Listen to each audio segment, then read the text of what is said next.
Hi, I'm Bruce Baker, and this is another video in the History of New Orleans series. I'm talking today with Dr. Anthony Stanonis, author of a number of histories of New Orleans, cultural history, history of tourism, food history. And today we'll be talking really about sort of recent history. And I'm interested in your perspective on New Orleans and Hurricane Katrina. So as somebody who's from the city and who has been back visiting quite a lot since then, I was just wondering if you could just reflect a little bit about the effect of the hurricane on the city, and particularly as a historian, what do you think the effect has been, and how does it affect how you as a historian view your own history or the history of your own city? Mm-hmm. Well, obviously, I was born in New Orleans. I grew up there. And so it was intensely personal for Hurricane Katrina. My parents were living in New Orleans at the time. My mother still lives there. And, they had to evacuate, which was the first time they had evacuated since they first moved to New Orleans in the 1970s. It was a shock. And, I didn't go back to New Orleans for the first time until Christmas of 2005. And to see the devastation, to see the cars, it was intensely personal. And everybody who lived through that has, you can sort of live through anything after you've been through that. Coronavirus, we've lived through a devastated city.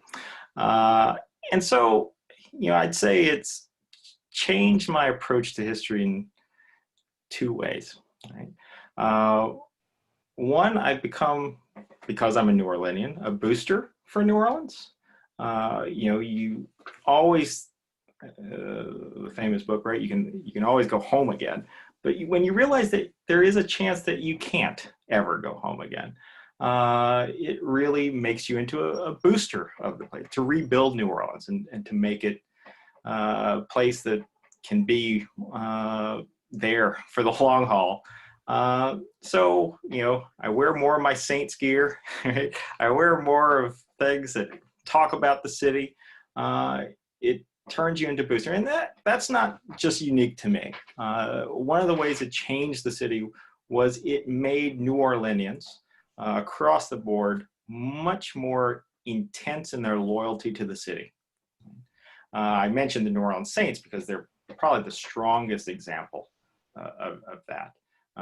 Because since Katrina, as economically devastating as that was, the Saints have sold out every season. They've sold out the Superdome. And the Saints went from not having a waiting list to having blacked out games before 2005, right, to that year after and the reopening of the Superdome. They have had a waiting list up to 70,000, 60, 70,000 ever since Hurricane Katrina. You can't get into the dome, right? And it was this, it's a perfect representation of just the way New Orleanians embraced, at that time, the one thing that was normal, right? The Saints became the symbol of the city. And the Saints have always been central to the identification of New Orleans. But it became that much more after Katrina. And, there's a whole range of examples of that intense focus on maintaining tradition, right, and the culture. The big debate would have been the Times-Picayune, which several years after Katrina, because of the massive depopulation, they decided not to be a daily newspaper. They were going to publish 3 or 4 times a week. And New Orleanians rebelled against the Times-Picayune for betraying them, because to be a newspaper published 4 times a week, well, that suggested you weren't a city, right? It was a suggestion that you weren't coming back. So New Orleanians rallied around the Baton Rouge Advocate, right? And the Advocate started publishing a New Orleans version of their paper, right, and expanded in. And New Orleanians started buying the Advocate because it was a daily. And it was all this debate about, whether you're a city and whether you're coming back. Right? And now we've actually reached the point in the last year or so that the Advocate has bought the Picayune and and it's now a daily, right, again, because it's part of the Advocate. So there's that element. New Orleanians are so much more proud of their city, and they're so much more of a booster for their city. As a historian who's, of course, lived a lot outside of New Orleans, I've been in Northern Ireland teaching at Queen's University Belfast since 2007. Before that, I was at Texas A&M for a couple of years. When Katrina hit, I was there. And what really woke me up as a result of Katrina as a historian, about a month or two after Katrina hit, I went to the place in College Station, Texas called the Texas Hall of Fame. And I actually have this as an introduction to an article because it was profoundly emotional for me. I went to see a Dwight Yoakam concert at this place called the Texas Hall of Fame. And when you walked in, the three walls were all about Texas A&M University, right? They had the Spurs, they talked about the Aggies, it was all crimson. And one wall in the back, right, the whole back wall, but the back wall was painted in purple, green, and gold and had all these New Orleans references. And it was like, this was the last place you would ever really imagine this reference to Mardi Gras and New Orleans.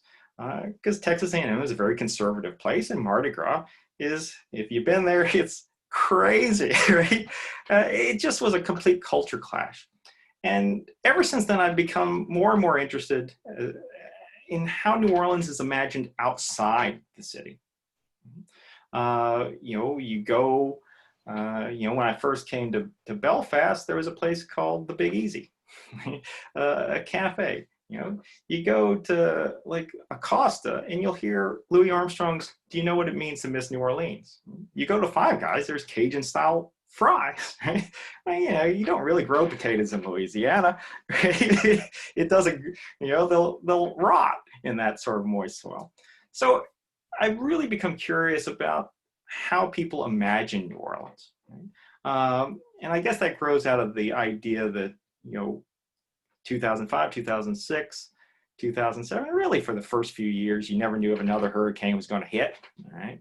There's a hurricane heading close by, a small one right now at this moment. So you always live with the fear of, when is that next one going to happen? Because you always heard that the city could flood. You never really believed it. And then in 2005, you realize, wow, this really could happen, right? And it could be far worse than you could ever have imagined.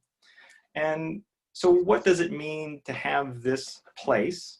And New Orleans, one of the things I argue is in some ways New Orleans isn't that unique. You can see a lot about American and even global culture in New Orleans. But one thing that really does stand out is that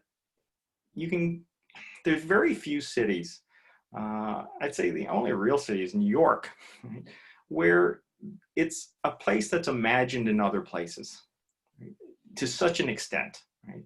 Where you can go to a Costa and you can hear this song about New Orleans. You can see these references to New Orleans on menus.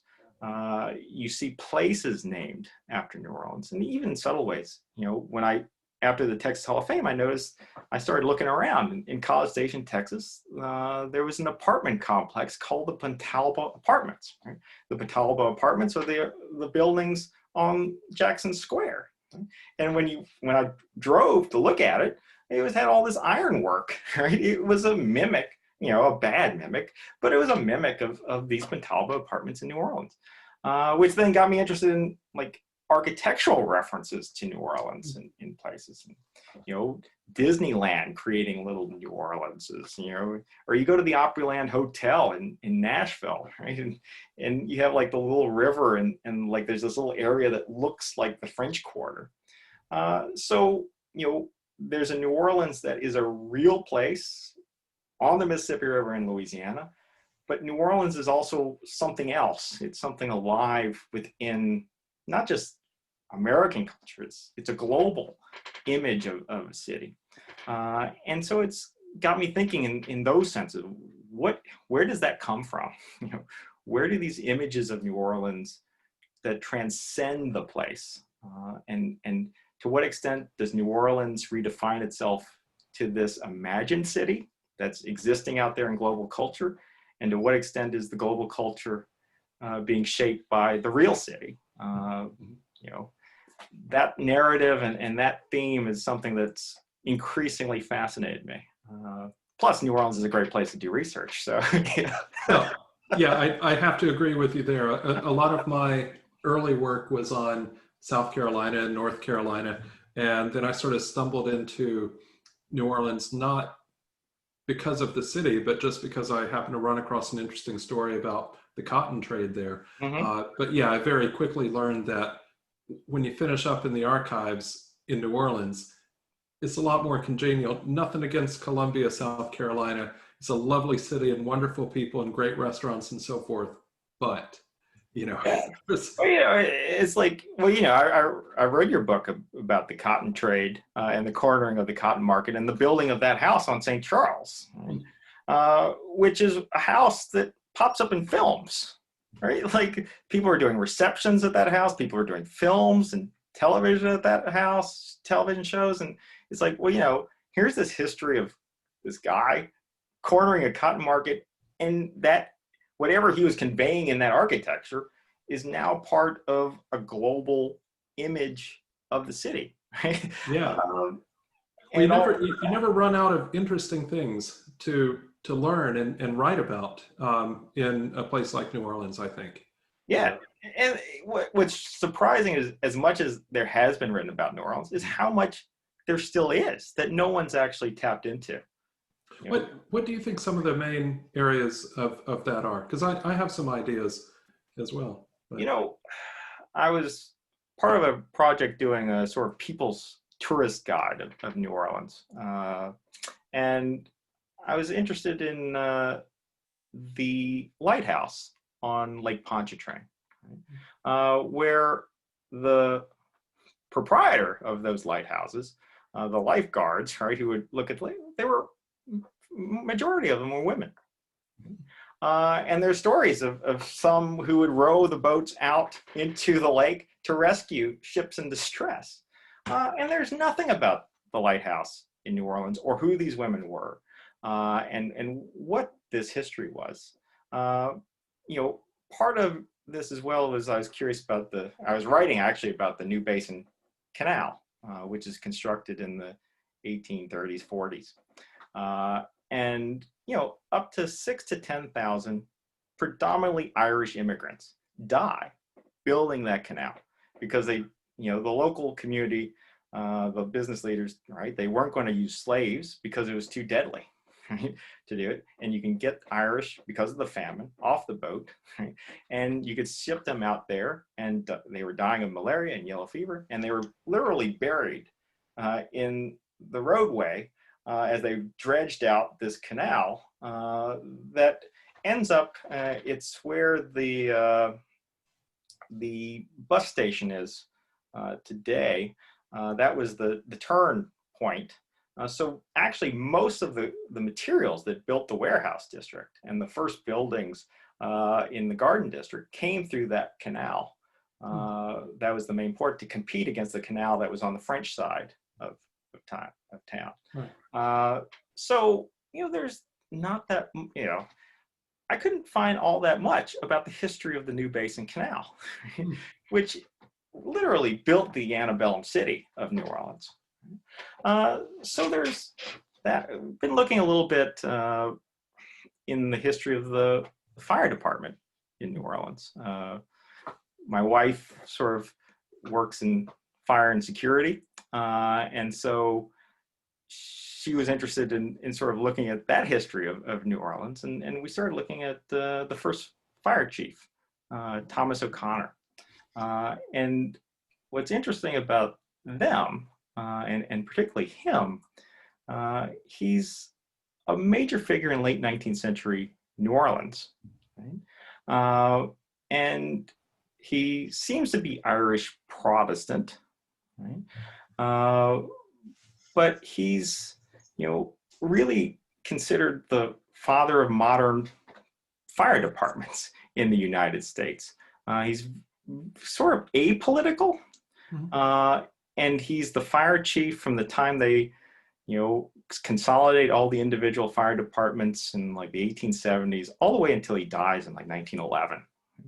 Which, in the politics of New Orleans, right, he's going through like Reconstruction through the 1890s into the Berman era, and he is the unquestioned fire chief. Right?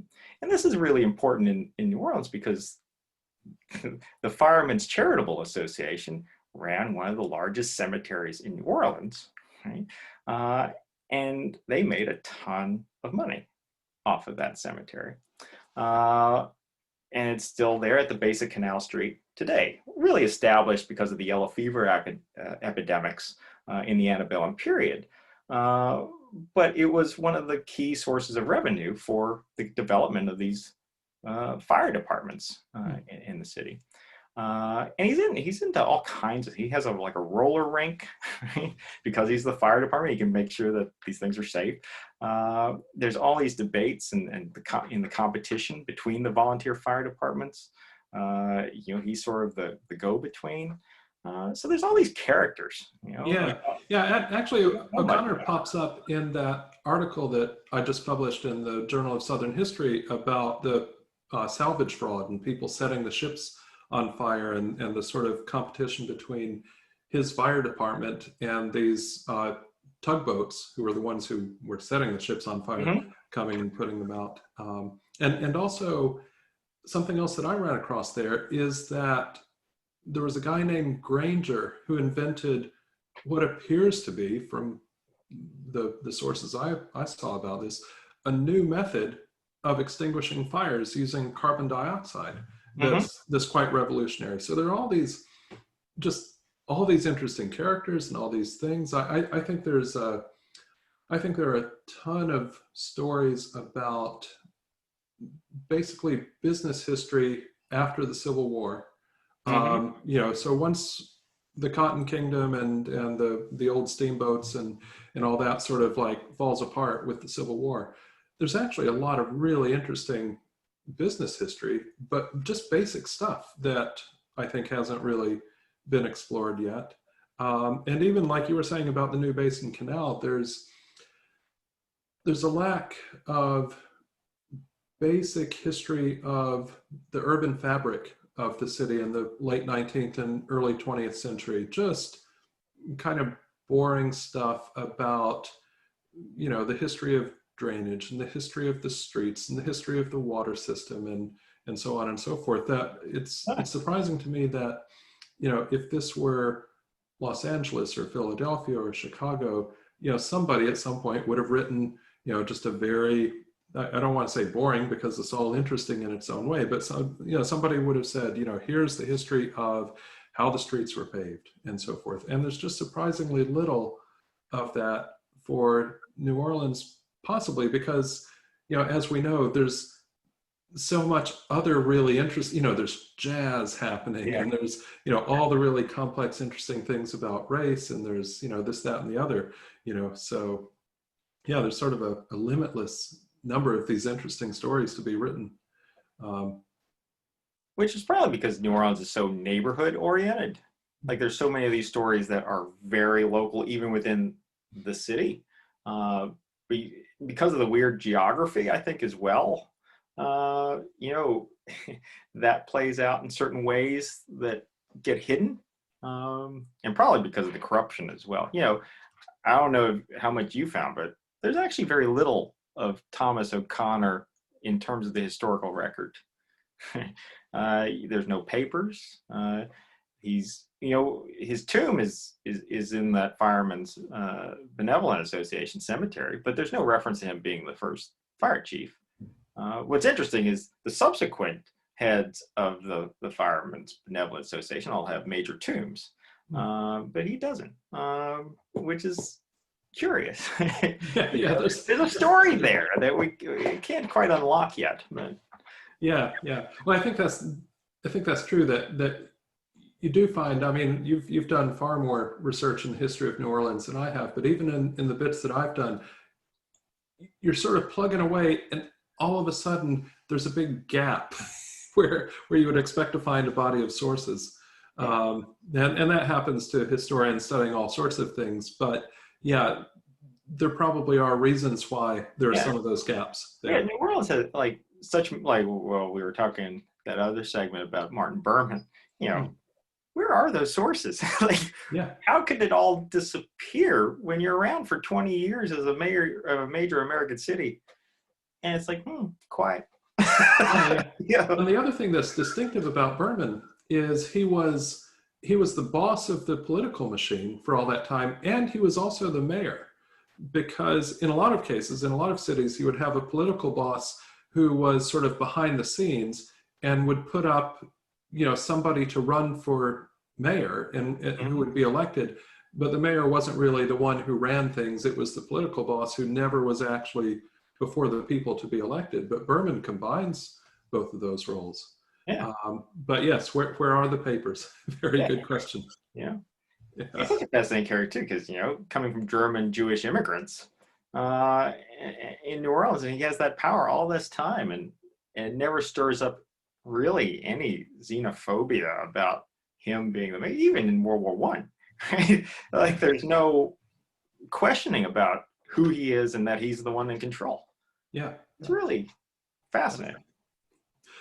Well, I think we'll never run out of things to study and talk about in New Orleans, which is a good thing, as long as the hurricanes this year don't, hit again and we're sort of back to 2005, but fingers crossed. Well, thanks so much for taking time to talk about all this with us today. Really appreciate it. Thank you.